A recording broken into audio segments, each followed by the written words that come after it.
مسلمانوں، سب نمازیں خصوصاً بیچ کی نماز یعنی نماز عصر پورے اہتمام کے ساتھ ادا کرتے رہو اور اللہ کے آگے ادب سے کھڑے رہا کرو۔ پھر اگر تم خوف کی حالت میں ہو تو پیادے یا سوار جس حال میں ہو نماز پڑھ لو۔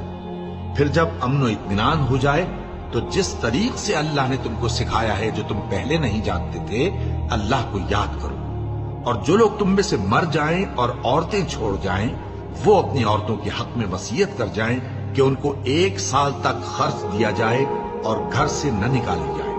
ہاں، اگر وہ خود گھر سے چلی جائیں اور اپنے حق میں پسندیدہ کام یعنی نکاح کر لیں تو تم پر کچھ گناہ نہیں، اور اللہ زبردست ہے، حکمت والا ہے۔ اور مطلقہ عورتوں کو بھی دستور کے مطابق نان و نفقہ دینا چاہیے، پرہیزگاروں پر یہ بھی حق ہے۔